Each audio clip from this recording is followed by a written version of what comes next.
நடத்துங்க. உங்கள் குழந்தைகள் மேலே ரொம்ப கொஞ்சம் கவனம் செலுத்திக்கிறணும். குழந்தைகள்லாம் நம்மளோட செல்வங்கள். குழந்தைகளை நம்பி தான் நம்ம இருக்கிறோம். குழந்தைகளுக்காக வேண்டி தான் வாழ்ந்துக்கிட்டு இருக்கிறோம். குழந்தைகள் நல்ல பண்புகளை கற்றுக் கொடுங்க. நாங்கள் நிறையா ப்ரோக்ராம் இங்கே அவேர்னஸ் ப்ரோக்ராம் எல்லாம் நடத்தியிருக்கோம்.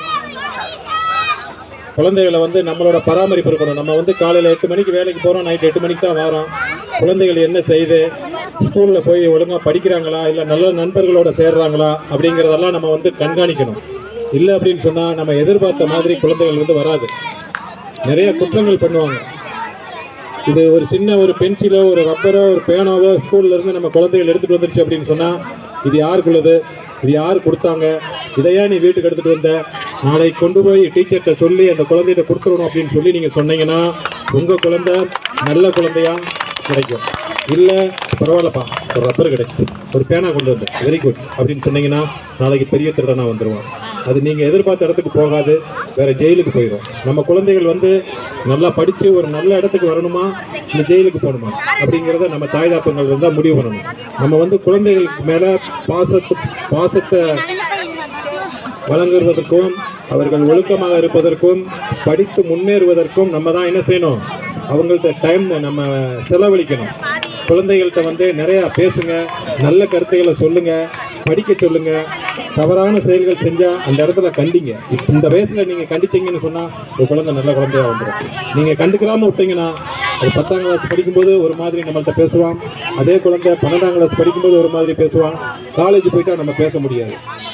சும்மாருமா அம்மா அவன் பெரிய ஆளாயிடுவான். அப்போ நம்ம என்ன செய்யணும், நம்ம குழந்தைகளை நல்ல குழந்தைகளாக நம்ம வளர்க்குறதுல தான் இருக்குது, நல்லவனாக இருக்கிறதும் கெட்டவனாக இருக்கிறதும். அதே மாதிரி எல்லாருமே இங்கே உள்ளவங்கன்னு சொல்ல முடியாது. பலரும் பல மாவட்டங்கள், பல ஊர்லேருந்து இந்த ஊருக்காக வேண்டி உழைப்பதற்காக வேண்டி வந்திருக்கோம். இதில் நம்ம நிறைய சேமிக்கணும். இன்றைக்கி ஒரு உதாரணத்துக்கு நான் சில கருத்துக்களை சொல்கிறேன். ஆலோசனை தான், நல்ல கருத்துக்களை நீங்கள் பயன்படுத்திக்கிறணும். ஒரு 10,000 ரூபா சம்பளம் வாங்குகிறோம் அப்படின்னு சொன்னால் அதில் ஒரு 20% என்ன செய்யணும், சேமிக்கணும். எப்படி சேமிக்கிறது, 1ஆம் தேதியிலிருந்து 30ஆம் தேதி வரைக்கும் செலவு பண்ணிவிட்டு 30ஆம் தேதி ஆகும்போது நம்ம செலவு 10,000 ரூபா வாங்கியிருக்கோம், 11,000 ரூபா செலவு வந்துடும். அப்போ நம்ம என்ன செய்யணும், ஆடம்பர செலவுகளை குறைக்கணும். அப்போ முதல்லையே பிளான் பண்ணிடணும். ஒரு 20% 10,000 ரூபா வருதா, அதில் ஒரு 2,000 ரூபாய் தூக்கி ஒதுக்கிடணும். அது நம்மளோட சேமிப்பு. இந்த 2,000 ரூபா சேமித்து வைக்கிறது நம்ம 50 வயசு 60 வயசு ஆகும்போது நமக்கு பயன்படும். சேமிப்பு தான் நம்மளுக்கு மூலதனம். நமக்கு எவ்வளவு வருமானம் வந்தாலும் அதை நம்ம என்ன செய்வோம், செலவழிச்சிருவோம்.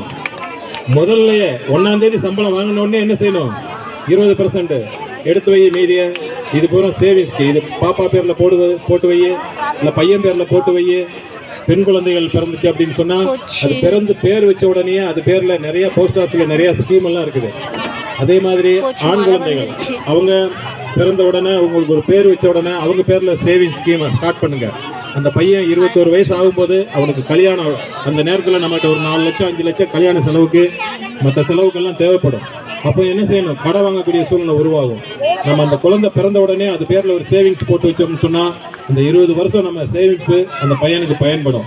அந்த நேரத்தில் போய் நம்ம யார்கிட்டையும் கடன் வாங்க வேண்டிய அவசியம் இல்லை. பெண் குழந்தைய பெற்றவங்க 20 வயசு ஆகி போச்சுன்னா அந்த குழந்தைய கல்யாணம் பண்ணி கொடுக்கணும்.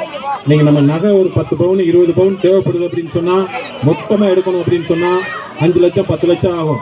அப்போ அந்த குழந்தை பிறந்த உடனே அது பேரில் ஒரு சேவிங்ஸ் ஆரம்பித்து 20 வருஷமாக நம்ம சேர்த்து வச்சோம் அப்படின்னு சொன்னால் அந்த குழந்தைக்கு பயன்படும். சேமிப்பு உங்களுக்கும் பயன்படும், நாட்டுக்கும் பயன்படும். நன்றி, வணக்கம்.